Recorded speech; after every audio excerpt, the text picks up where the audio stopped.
ନା ଭୋକ କଲାଣି କଣ କର ଖାଇବା ପାଇଁ। ହଉ ଏବେ ମୁଁ ସାଙ୍ଗେ ସାଙ୍ଗେ କରିଦଉଛି।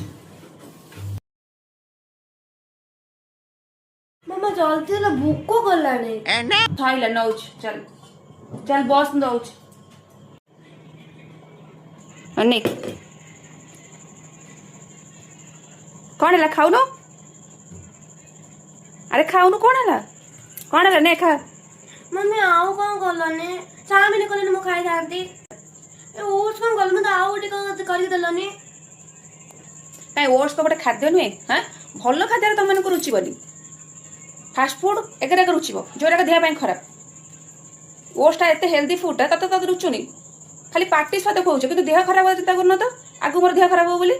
ଫାଷ୍ଟ ଫୁଡରେ ପାଟିକେ ଟେଷ୍ଟ କିନ୍ତୁ ଦେହକୁ କେତେ ଖରାପ ଜାଣିଛ? ହଁ ଖାଇବୁ ନା ନାଇଁ?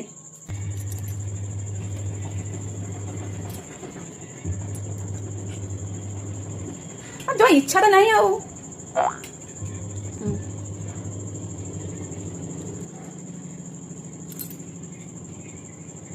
କଣ ହଉଛି କଣ ବିଲେଇ ଚାଟୁଛୁ? ଖାଇବୁ ନା ନାଇଁ?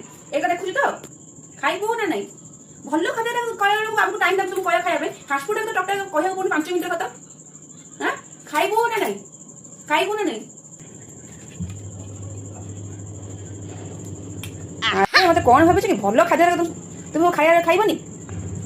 ମାଡ଼କୁ ମାଡ଼ ହେଲେ ସବୁ ଠିକ୍ ଠାକ୍ ହବ। ହେଲ୍ଦି ଖାଇବା ଖାଇବ ଖାଲି ଫାଷ୍ଟ ଫୁଡ୍ ଆମକୁ ଦିଅ ଜଲ୍ଦି ଜଲ୍ଦି ସରିବ ଯେମିତି।